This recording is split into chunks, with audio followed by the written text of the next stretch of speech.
우리는 지금 교회 절기상으로 대림절 혹은 대강절 기간을 지나고 있습니다. 대림절이라 하면 크리스마스 날을 기준으로 해서 뒤로 가서 네 번째 주일날이 올해는 11월 30일이었어요. 그래서 11월 30일에 시작됐습니다. 대림절 기간 동안은 주로 처음의 기간은 다시 오실 예수님을 기대하며 그런 마음으로 보내고, 마지막 일주일은 크리스마스 날 바로 전이죠.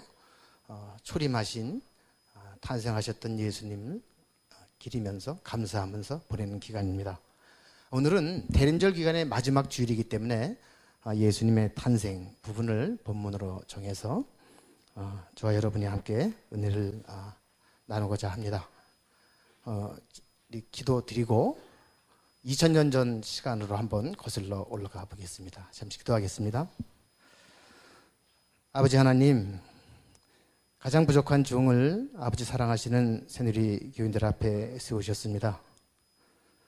성령님 이 자리에 함께해 주셔서 아버지의 사랑 안에서 우리의 주 예수 그리스도와 온전히 하나 되는 시간으로 인도하여 주시옵소서. 감사합니다. 예수님의 이름으로 기도드렸습니다. 아멘. 예수님이 오시기 전 그 구약 시대에는 어둠의 시대였습니다. 그런데 성령님이 역사하셨어요. 그래서 선지자들을 들어 쓰셔서 중간중간에 우리 오실 구원자 예수님의 이야기를 전해주셨습니다. 그때마다 어둠 속에서 그렇게 밝지는 않지만 그래도 희미하나마 불빛이 여기저기에서 간헐적으로 있었죠. 그런데 바벨론 유수에서 돌아와서 제2성전 시대, 그러니까 학개와 스가랴, 말라기, 이 선지자를 통해서 말씀을 하신 이후에는 하나님께서 잠잠하셨어요. 그때가 BC 430년입니다. 그러니까 430년 동안 깜깜한 어둠이었던 것이죠. 이 땅의 모든 피조물들은 구원자를 기다리고 있었습니다. 우리 하나님은 왜 침묵하시는가? 많은 의문을 가졌어요. 그런데 우리 하나님은 쉬시지 않으셨습니다. 오늘 읽은 말씀을 보면 성령님은 예수 그리스도의 오심, 1장 우리 18절 읽었죠? 그것을 준비하고 계셨습니다. 어둠 속에서 한순간 환한 빛이 비쳤습니다. 그것이 바로 우리 예수 그리스도의 오심입니다. 벤허 영화를 보면 아노 도미니 이렇게 하면서 시작돼요. 그 이전은 Before Christ, BC 이르죠. 그 다음에 이제 아노 도미니, 그래서 AD 그러는데, 이거 라틴어예요. 아노는 the year, 도미니는 Lord, 그래서 주님의 해입니다. 주님의 해가 이렇게 해서 시작되는 것입니다. 이 말씀을 배경으로 오늘 우리는 예수 그리스도의 나심, 그 의미는 무엇인가? 그리고 그것에 우리 예수님이 이 땅에 오신 목적은 무엇인가? 이것을 한번 함께 생각해 보는 시간을 갖고자 합니다. 먼저 첫 번째로 가서 예수님의 탄생은 무슨 의미가 있는가? 예수님은 아브라함과 다윗의 자손으로 오신 신실하신 성자 하나님이십니다. 신실하신 하나님은 우리 인간들과의 약속을 지키셨습니다. 그리고 크리스마스는 하나님께서 그의 백성들과의 약속을 신실하게 지키기 위해서 당신의 아끼는 아들을 세상에 내주신 날인 것입니다. 창세기에 보면 하나님께서 아이를 이미 낳을 수 없는 형편이 된 아브라함을 여러 차례 찾아오시죠. 오셔서 일방적으로 약속을 하십니다. 창세기 15장 4절 6절에 보시면 내 몸에서 날 자가 내 상속자가 되리라. 내 자손이 하늘의 별과 같이 셀 수 없게 될 것이다 라고 일방적으로 약속을 하셨어요. 근데 아브라함이 이 말씀을 믿었습니다. 아브라함은 우리랑 같은 사람이에요. 아브라함이 잘나서 믿은 것이 아니고 하나님이 믿게 만드신 거죠. 그것이 하나님의 은혜입니다. 그래서 그는 믿음의 조상이 되었습니다. 하나님은 아브라함과의 약속을 신실하게 지키셔서 이날에 구원자를 보내셨습니다. 그것이 예수 그리스도의 나심 1장 18절의 의미입니다. 또 세월이 좀 흘러서 사무엘하 7장 12절 13절에 보면 하나님께서는 나단 선지자를 사용하셔서 다윗에게 예언을 하시죠. 다윗의 씨를 세워 그의 나라 왕위를 영원히 경고케 하리라. 일방적으로 약속을 하시는 분입니다. 그리고 그 약속을 지키세요. 그것이 바로 오늘 저희들이 읽은 18절의 예수 그리스도의 나심입니다. 생각해 보면 일찍이 거슬러 올라가서 창세기 3장 15절에서도 우리의 조상 아담과 하와가 범죄했을 때 하나님은 찾아오셔서 여자의 후손이 사단을 사망시키고 너희를 구원할 것이다 라고 예언을 하셨습니다. 그것이 바로 예수 그리스도의 나심인 것입니다. 마태복음 1장 1절에서 16절을 보시면 한번 눈으로 확인해 보세요. 마태복음 1장 1절에서 16절. 아브라함과 다윗의 자손 예수 그리스도의 계보라. 족보라는 얘기죠. 아브라함이 이삭을 낳고, 아브라함은 남자입니까 여자입니까? 묻는 사람이 이상하죠. 아브라함이 이삭을 낳습니다. 이삭이 야곱을 낳습니다. 야곱은 유다와 그 형제들을 낳습니다. 동서고금을 막론하고 여자의 후손이라는 얘기는 없습니다. 죄송하지만 여자는 고대 시대는 카운트도 안 됐어요. 그러니까 남자의 후손만 있는 시절에 성경은 여자의 후손이라는 단어를 쓰고 있습니다. 이것은 특별한 분을 얘기하는 것이에요. 마태복음 1장 16절에 가면 야곱은 마리아의 남편 요셉을 낳고 요셉이 예수를 낳았다 그러지 않아요. 마리아의 남편 요셉을 낳았으니 마리아에게서 그리스도라 칭하는 예수가 나시니라. 그래서 하나님은 신실하게 여자의 후손으로서 아브라함과 다윗의 자손으로서 예수 그리스도를 이 땅에 보내신 것입니다. 갈라디아서는 이것을 이렇게 표현하고 있어요. 갈라디아서 4장 4절에서 5절로 가보겠습니다. 신약성경 306페이지 한번 펴보세요. 신약성경 306페이지 갈라디아서 4장 4절에서 5절. 제가 읽을 때 한번 눈으로 쫓아와 보시기 바랍니다.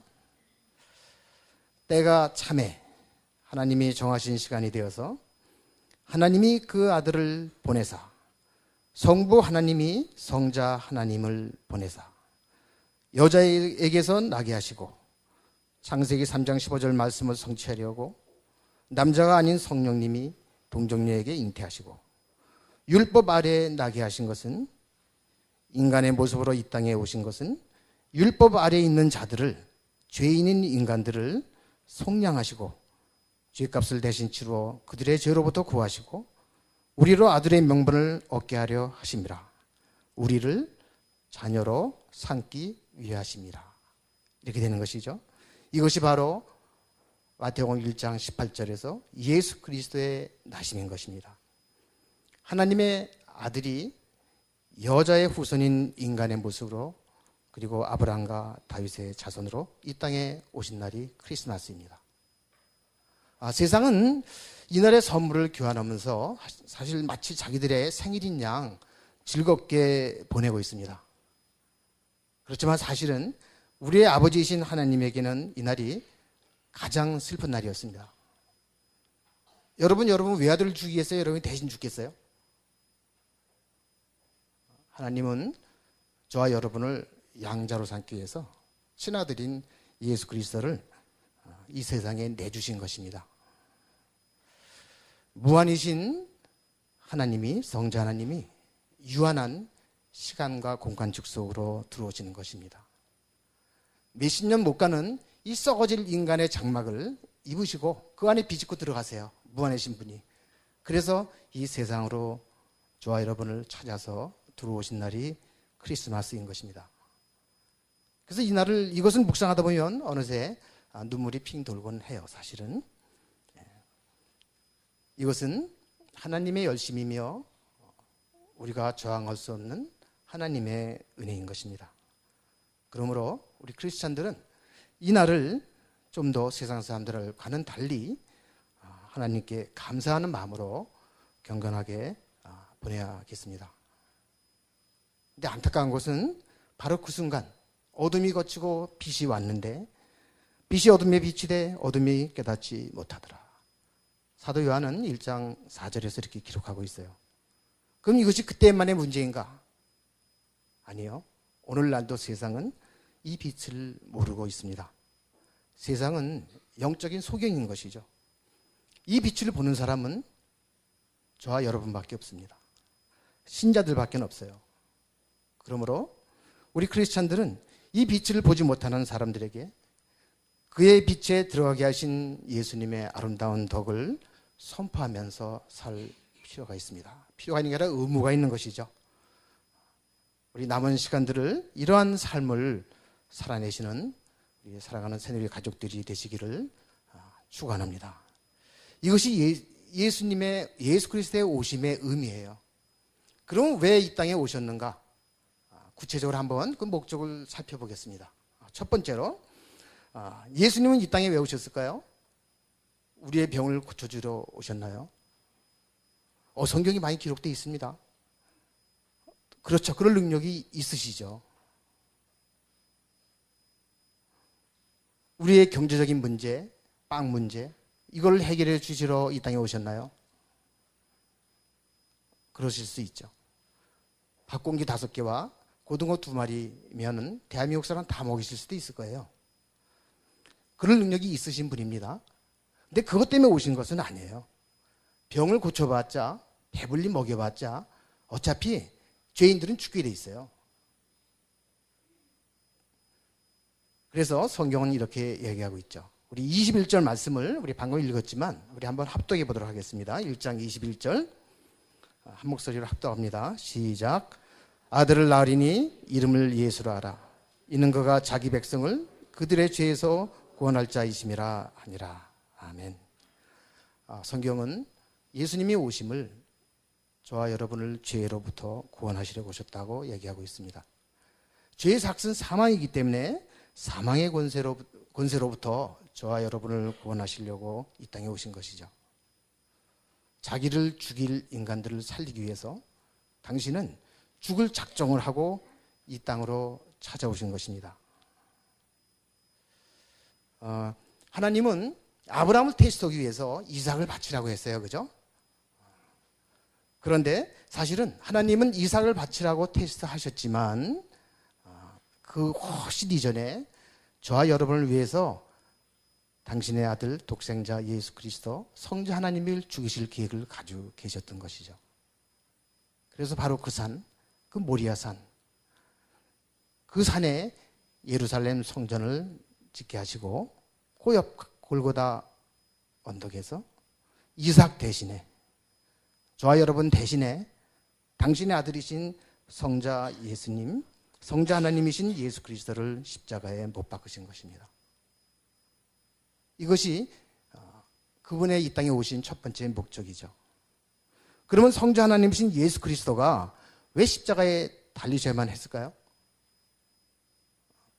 2000년 전으로 거슬러 올라가면 당시 바리새인이라고 불리는 사람들이 있었어요. 그 사람들은 율법을 철저히 지키고 아주 예배도 착실히 드리고 금식하고 하루에 3번씩 기도하고 11제도 분명히 드렸습니다. 법을 다 지켰기 때문에 제가 보기에는 법이 없어도 살 사람들이죠. 사회적인 눈으로 보면 가장 모범적이고 윤리적이고 도덕적으로 보이는 사람들입니다. 근데 우리 주님은 마태복음 5장 20절에서 너희 의가 서기관과 바리새인의 의보다 낫지 않으면 결코 천국에 들어갈 수 없다고 그랬어요. 그럼 이 자리에서 바리새인의 의보다 더 좋을 사람이 몇 명이나 있을까요? 그거 쉽지 않습니다. 그럼 예수님의 이 말씀은 무슨 말입니까? 인간의 의로는 천국에 들어갈 수 없다는 얘기죠. 그래서 우리 예수님은 이 땅에 오셨어야만 되는 것이죠. 산상수훈을 보면 이렇게 되어 있습니다. 음욕을 품으면 이미 간음한 것이다. 형제를 미워하면 이미 살인한 것이다. 하나님은 겉으로 보이는 걸 보는 것이 아니고 마음의 중심을 보신다. 그러면 여기에서 자유로운 사람이 이 중에 누가 있겠습니까? 저는 하루에도 몇 번씩 간음하고 하루에도 몇 번씩 살인을 합니다. 여러분은 어때요? 그래서 사도 바울은 로마서 7장 24절에서 이렇게 얘기하고 있죠. 오, 나는 공고한 자라다. 이 사망의 몸에서 누가 나를 건져내랴. 바로 우리들의 이 문제를 해결해 주시기 위해서 예수님은 십자가에서 돌아가셔야만 했습니다. 십자가 외에는 저와 여러분의 저 마음 깊은 곳에 있는 이 더러운 죄성을, 여기에 오염된 우리를 살려낼 방법이 없는 것이죠. 그러므로 그분이 대신 돌아가셨어요.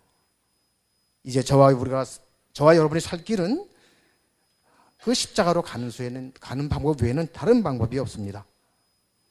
집을 나간 아들이 사는 방법은 아버지한테 가는 길밖에 없어요. 근데 아버지는 이미 저와 여러분을 받아주시려고 골고다 언덕에서 당신의 아들을 죽이시고 그걸로 이미 나와서 기다리고 계세요. 여러분에게 입힐 옷과 신길 신과 반지를 가지고 거기에서 기다리신다고요. 그러므로 우리가 살 길은 바로 이 갈보리 십자가로 나아가서 그 예수님의 피로 씻는 것 외에는 다른 방법이 없습니다. 혹시 이 자리에 아직 자기의 몸을 예수님께 온전히 맡기지 못한 분이 계시다면 바로 지금이 예수님의 십자가로 나가야 되는 순간입니다. 지금이 바로 결단한 순간입니다. 여러분이 십자가로 나아가야 될 순간이에요. 혹시 그런 분이 계시다면 이 순간 예수님을 믿기로 작정하시고 아멘 하시기를 축원합니다. 이것이 우리 예수 그리스도의 나심 첫 번째 목적입니다. 이제 그럼 두 번째 목적으로 가볼게요. 예수님은 십자가에서 우리를 대신하여 죽으심으로 우리를 구원하셨습니다. 그분의 은혜로 저와 여러분은 하나님의 자녀가 이제 된 것이죠. 그럼 그 다음은 무엇입니까? 그것이 끝인가요? 그렇지 않습니다. 거기서 끝나면 안 돼요. 이제 오늘날 많은 우리 신자들은 이 단계에 머물고 있습니다. 그러면 반쪽짜리 신앙밖에는 안 되는 것입니다. 저와 여러분은 지속적으로 구원을 이루어 나가야 합니다. 성경은 빌립보서 2장 12절에서 2000년 전 빌립보 교인들에게, 그리고 지금 이 순간 여기 계시는 새누리 교인들에게 다음과 같이 이야기하고 있습니다. 나의 사랑하는 자들아, 항상 복종하여 두렵고 떨림으로 너희 구원을 이루라. 이것은 진행형이에요. 우리 이 땅에 사는 동안 계속 이루어 나가는 것입니다. 우리가 구원을 한번 받으면 끝나는 것이 아니고 지속적으로 구원을 이루어 나가야 되는 것이죠. 이것을 이제 성화라고 부르죠. 이것을 돕기 위해서 예수님은 저와 여러분과 함께 사시려고 이 땅에 오신 것입니다. 부모가 아이를 낳고 그냥 내깔려 두는 부모가 있을까요? 우리 하나님은 여러분을 죄로부터 구해내시고 절대로 그냥 방치하지 않습니다. 하나님은 여러분을 먹이고 여러분의 실력을 향상시키기 위해서 때로는 회초리를 드실 수도 있겠죠. 하나님은 여러분에게 가장 좋은 것을 주기를 원하십니다. 이것은 우리가 성경으로 한번 확인해 보고 싶어요. 마태복음 7장 11절, 신약성경 9페이지입니다. 한 목소리로 봉독할 텐데요. 마태복음 7장 11절 한 목소리로 봉독합니다. 시작. 너희가 악한 자라도 좋은 것으로 자식에게 줄 줄을 알거든 하물며 하늘에 계신 너희 아버지께서 구하는 자에게 좋은 것으로 주시지 않겠느냐. 하나님이 우리에게 주기를 원하시는 좋은 것, 그거 뭘까요? 아멘. 이것도 성경으로 확인합시다. 누가복음 11장 13절 112페이지로 가보겠습니다. 이게 병행 구절이에요. 그 자리에 있던 마태와 누가가 누가는 그 자리에 있지는 않았겠지만 선배들한테 전해 들었겠죠. 그래서 이렇게 기록하고 있어요. 누가복음 11장 13절. 한 목소리 읽습니다. 시작. 너희가 악할지라도 좋은 것을 자식에게 줄 줄 알거든 하물며 너희 하늘 아버지께서 구하는 자에게 성령을 주시지 않겠느냐 하시니라. 그렇습니다. 하나님께서 여러분에게 주시기를 원하는 것, 가장 좋은 것, 그것은 바로 성령님이에요. 그래서 예수님은 무덤 속에 계실 수가 없죠. 어차피 죄 없으신 분을 사망이 끌어안아봤자 안 되죠. 노아의 방주는 떠오르게 돼 있잖아요. 사망은 예수님을 끌어안다가 자기가 죽어버렸죠. 예수님은 부활하셨습니다. 예수님은 부활하셔야만 했어요. 왜냐하면 예수님이 이 땅에 오신 목적은 우리의 죄를 대신해서 십자가에서 죽는 것, 그것만이 목적이 아니었습니다. 3일 만에 부활하시고 승천하셔서 저와 여러분의 자리를, 당연히 이병김 목사님 자리도 마련해 오시고 성령을 보내주시기 위해서 이 땅에 오신 것입니다. 요한복음 16장 7절을 보면 이렇게 되어 있어요. 예수님의 말씀입니다. 마지막 설교 말씀에서 이렇게 하시죠. 내가 너에게 실상을 말하노니 내가 떠나는 것이 너희에게 유익이라. 내가 떠나가지 아니하면 보혜사가 너희에게로 오시지 아니할 것이요 가면 내가 그를 너희에게로 보내겠다. 아멘. 자, 그렇다면 왜 우리에게 성령을 주셨을까요? 요한복음 14장을 보면 성령님을 통해서 아버지의 영이, 진리의 영이 우리와 함께 한다고 되어 있습니다. 성령님을 통해서 삼위일체 하나님이 우리가 예수님 믿는 순간부터 우리 안에 들어오셔서 우리와 함께 사시는 것입니다. 이때는 좀 아멘이나 할렐루야 이런 거 좀 나와야 됩니다. 그렇죠? 이것이 바로 우리 성자 예수님이 이 땅에 오신 목적입니다. 그리고 그것이 바로 크리스마스죠. 신실하신 하나님은 본인이 일방적으로 우리에게 하신 약속을 신실하게 지키셨습니다. 근데 우리는 시원치 않아서 아버지의 자녀다운 삶을 살아갈 실력이 없어요. 그래서 하나님께서는 성령님을 통해서 삼위의 하나님이 우리 안에 들어오셔요. 그래서 우리와 함께 사시면서 우리의 실력을 길러주시는 것입니다. 이것이 예수님이 임마누엘 하나님의 목적이십니다. 그럼 이제 정리해 볼게요. 독생하신 성자 하나님 예수님이 인간의 몸을 입으시고 이 땅에 오셨습니다. 이것이 크리스마스입니다. 그분은 여러분의 죄를 대신 갚으시려고 십자가에서 죽으셨습니다.